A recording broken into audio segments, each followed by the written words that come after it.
bringing a pile of books. I'm bringing a pile of books. Oh, I need the Bible.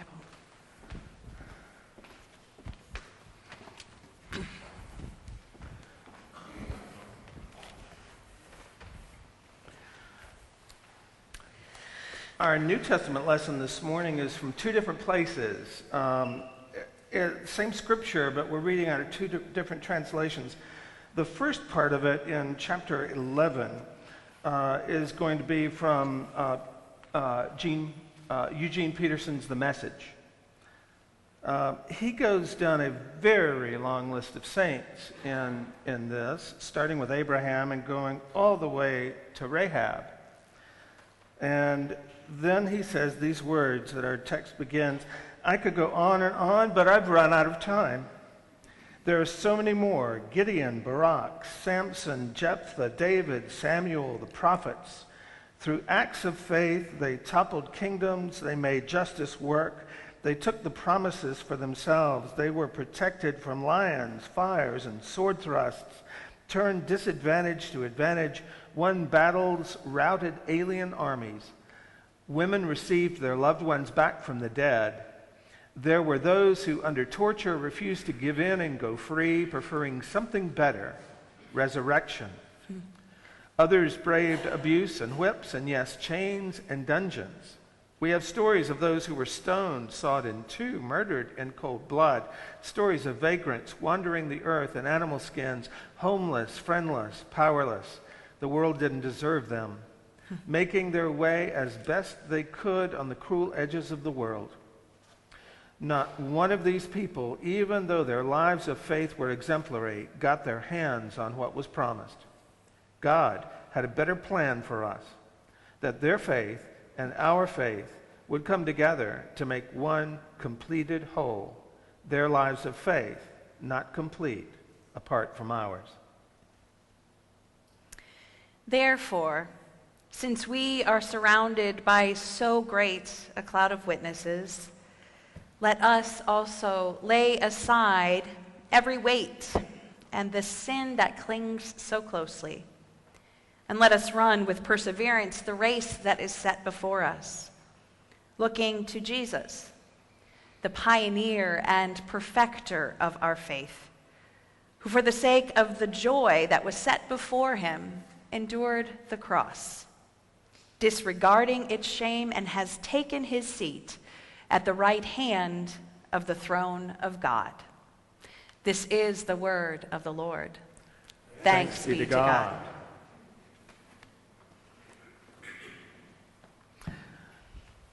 We've been talking about saints all week, thinking about this day, and tossing around the idea about different kinds of saints. Jessie, do you have any historical saints that stand out for you? I do, and I realized looking at them, they have kind of a pattern. They are those who lived a significantly radical life. The first is Origen, Saint Origen, one of the early church fathers, who went against the status quo and ended up being a martyr. But he was murdered by Christians, though. He wasn't murdered by Rome, because some of his theology, which actually we're now coming back to, he was the first to begin to systematize theology, and some of it was not along the status quo, and so they killed him for it. The second of mine of historical saints actually is in the 20th century, and she just died actually in 1980. That is Dorothy Day. I don't know if any of you know who Dorothy Day was, but she started the Catholic worker movement. She was a woman not of much means, but enough, and is in Long Island, believe it or not, began this Catholic worker movement where she would invite people into her home to eat. It was in the 30s, the Depression was beginning. Not a lot of people had work or food. But what was different about Dorothy Day was that she invited people into her home and fed them that way. There wasn't us with and those without. It was a we. And so that has really guided my understanding of how we care for those on the margins. And the last one is Oscar Romero, who was an archbishop in El Salvador, who was assassinated in 1981 because as a political neutral, they put him in El Salvador, and he began to see the plight of the poor and began to visit and care for and challenge the Catholic Church to begin to, and the government of El Salvador, to care for the poor and to change policy to support them. And as he was actually administering at this table, was shot and killed in 1981. So those are the saints historically that have challenged me in their sainthood and given me a lot of encouragement. How about you? Well, we had this conversation this morning at the 8 o'clock service, and I remember leaving out one. So did I. Yeah. Yeah. Historically, if we go in chronological order, I would say it's a toss-up between Simon Peter and the Canaanite woman, who's also known in another gospel as the Syrophoenician woman. Both for almost the same reasons. Peter was a wild, messy, cussing fisherman. Mm-hmm. And just had a hard time settling down, and Jesus saw something in him that was different and really special. He became the rock. The Syrophoenician woman, for the same reason, Canaanite woman, she wasn't a Jew. Jesus wasn't even supposed to talk to women, much less someone who wasn't Jewish. And this woman changed his mind about his mission. Mm-hmm. He said some pretty unkind things to say about her, and she said, basically, bring it on. Mm-hmm. That's nothing compared to what the world has done to me up until this point. Even called her a dog at one point, and she said even the dogs get to take the crumbs from underneath the master's table. And so it wasn't anything that Jesus did, it was her faith. And she taught me, along with a lot of other people, that faith is really a verb. It's not a noun. So she was faithing all over the place. It's just really amazing that she wouldn't let any boundaries deter her from her mission, which was to actually find healing for her daughter. My second saint is St. Francis. Yeah. St. Francis was the son of a well-to-do merchant whose parents got pretty upset because he was throwing his money around and buying all sorts of stuff. They weren't upset that he was spending money. They were upset because he was giving it all away. He was giving it to the poor. He was giving it to people who didn't have any. And it was outrageous. And he had some mystical experiences that we would really consider crazy. I was just doing that. Mm-hmm. Yeah. That caused him to embrace poverty with such a passion. And he never labeled material possessions as evil. It wasn't that wasn't what was evil. What was evil was our dependence upon them. And he said that Francis asked his followers to embrace poverty for no other reason than because he believed that such a lifestyle would release them from the self-centered demands for control. He once said, living without property means never getting upset by anything that anybody does. That's a tall order. I think so. Yeah. I think so. I've got some personal saints. I bet you do too. Yeah. Who are yours? Well, just as a preface too, for those of us in the Reformed tradition, we believe sainthood is both the living and the dead. Saints are all of us, but there are some who in their lives touch us in a way that speaks to how God is calling us, I firmly believe. Some of the most important saints in my lives, and I think I find this common in other people's lives too, is our parents. And mine in particular, my mom and my grandmother. They grew up in a religious tradition where female leadership was not honored or encouraged. And so both my mother and my grandmother, I firmly believe, would have been pastors if that role would have been open to them. But despite the barriers that were in their way, they managed to find ways to listen to God's call in their lives and found other ways to do leadership. My mom was ahead of the young girls movement. It was called Calvinettes. I know. Which is kind of patronizing, but whatever. But that was the way that she found to exhibit her spiritual leadership. And then when I was 12, was able to say when I asked her, Mom, can I be a pastor? And she said, yes, you can. And then found ways to encourage me in that as I grew up. So. Okay. I've got some personal saints, and I had to divide them into categories. I'm just going to mention some of their names. The first category that came to me was laughter. And so the top saints in the area of laughter for me are St. Robin Williams, St. Mel Brooks, and St. Monty Python. And then there were believers. And now, usually in church, when you say the word believers, you're thinking of people who believe, you know. But this category for me are people who believed in me when I couldn't believe in myself. These are believers for me. They were, my first on the list is St. Royal Williams, who was a grandmotherly, wonderful woman who lived across the street from us when I was a child, whose porch and trellis roses and white wicker furniture I will always remember as a place of safety. Growing up in her rocking chair and her lap when it was always available.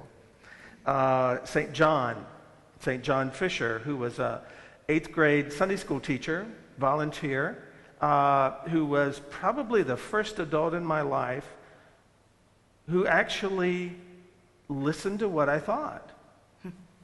It happened like this. The director of Christian education had gone to all the Sunday school classes and ordered the curriculum and said, well, this is what we're going to use.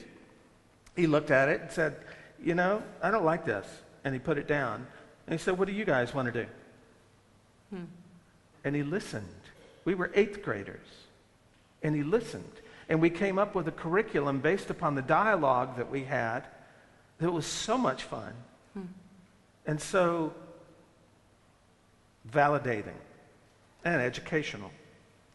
Can I intermit one? Sure. Similar, I remember Dr. John. I was 4 or 5 years old, and he also was a Sunday school teacher, and I thought he was like this medical doctor. Turns out he was a doctor of theology and was a professor at the nearby seminary. And he taught kindergarten Sunday school. Taught what? Kindergarten Sunday school. Kindergarten Sunday school, okay. This towering, tall Dutch man who, you know, should have been teaching the adult ed because he knew so much, but spent time with the kids. That speaks to me about how we carry on the faith. Okay. And I've got one other personal saint who was a believer. His name is Saint Stu. His last name is Baker. And he literally was one who saved my life. He was there at a time when I couldn't be there for myself. And I will always remember Stu being there and believing in me. I also have some teachers. And they're all over the walls of my study. And there are too many to name. I could name a few real quickly. I could name St. Fred Rogers and St. Fred Buechner. St. Parker Palmer, St. Mary Oliver, St. Joseph Campbell, Saint Henry Nouwen. St. Henry Nouwen, St. Maya Angelou, St. Billy Collins, St. Carl Jung, St. John O'Donohue, St. Brene Brown, St. Anne Lamott, St. Richard Rohr, one of yours, Yes. St. Annie Dillard, and then the musicians. There's St. Ludwig, there's St. Johann, there's St. John Rutter. I bet the choir has some of their own. But I bet you have some unlikely saints too. Yeah. Who are they? There is this one gentleman, and what we mean by unlikely saints, again, is those who, in the scripture we talk about, it talked about how, despite the sin that we cling so closely to, despite our brokenness, we look to Jesus, who is the perfecter of our faith. And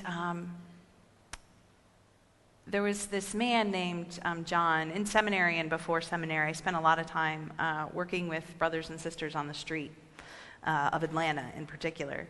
And this one man, John, lived in a local shelter. And I worked at a community center where folks would come in. They could have their address there so they could receive their mail and things like that. And he was so angry one day. He came in to talk with me. He'd made some mistakes in his life, did some time, had a felony, was finding it extremely difficult to find some work.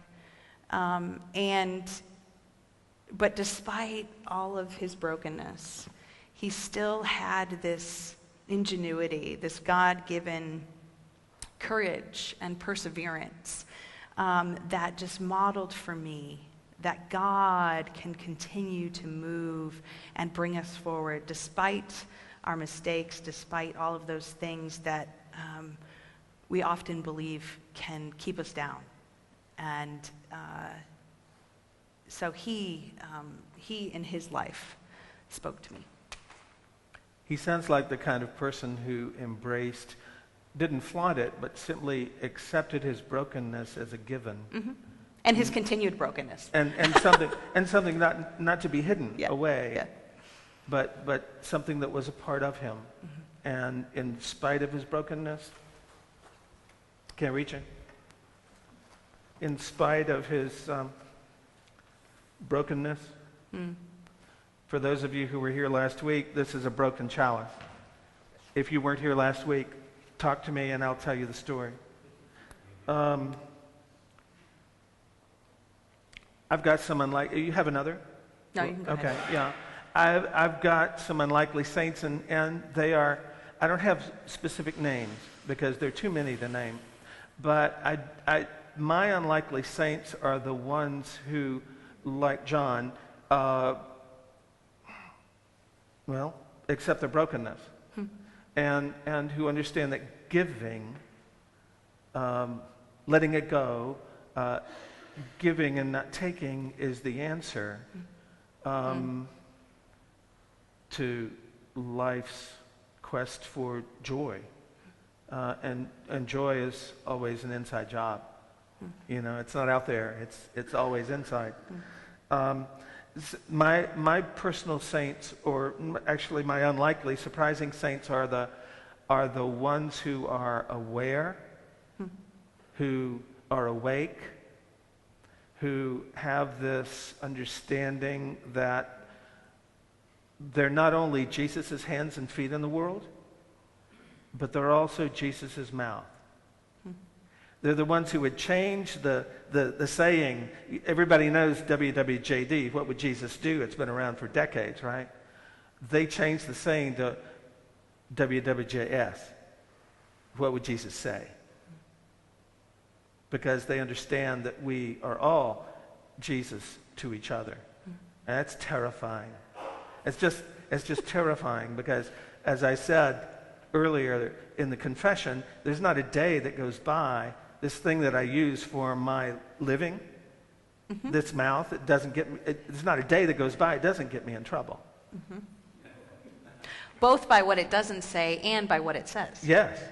Yes. Because both. I think that's what I struggle with, and what my saints have taught me was to use my voice rather than to keep quiet. Yes. Because I think for some of us, the what would Jesus say isn't so much that we make mistakes in what we say, it's that we don't say enough. Yeah. Sometimes we're afraid to say anything. Yeah. Yeah. And you just reminded me of a saint that I wasn't even going to talk about. She was in the last church that I served. She used to be a secretary for Dr. Martin Luther King Jr. And That would be a really hard job. Yeah, it was a really hard job. Yeah.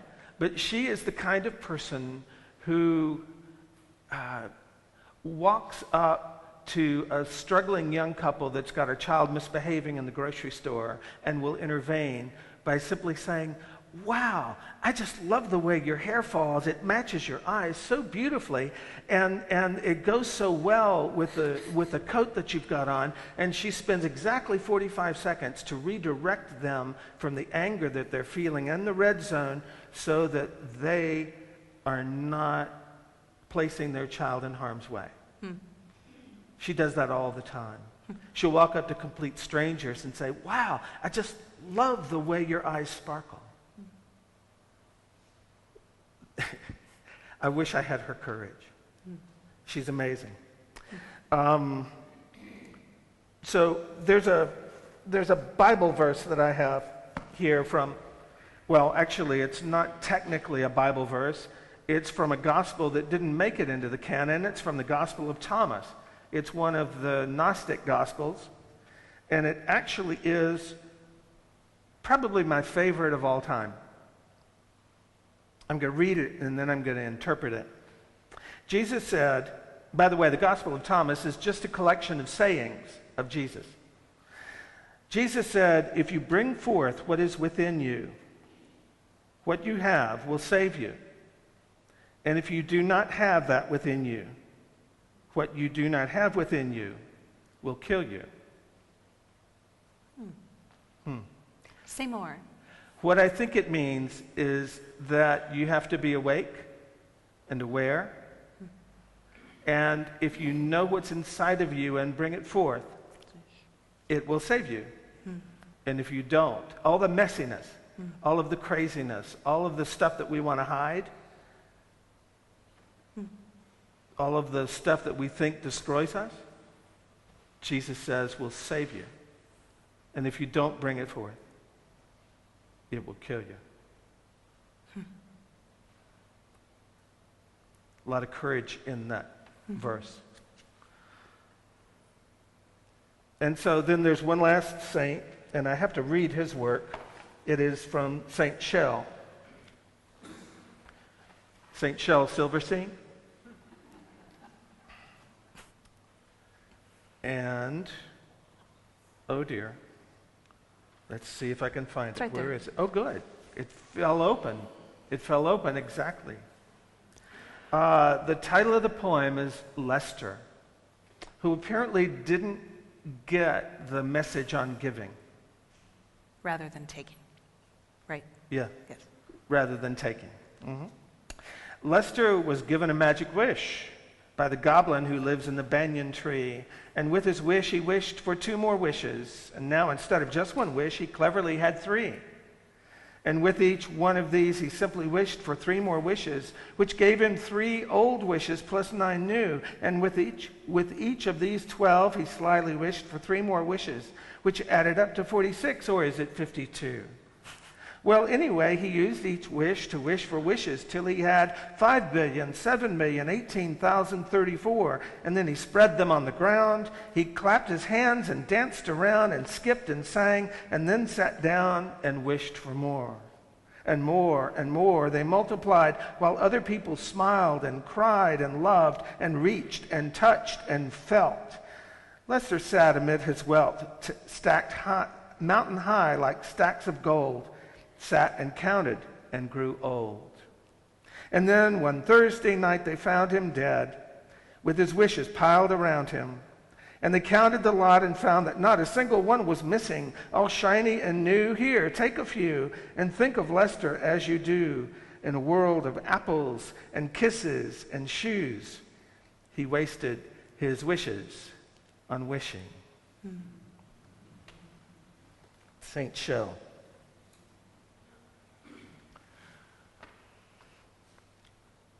We've got saints here.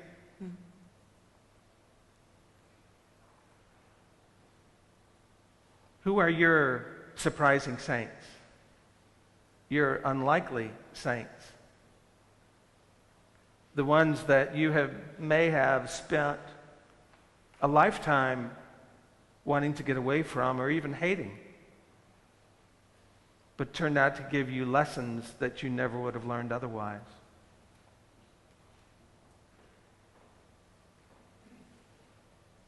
Thanks be to God. Thanks be to God.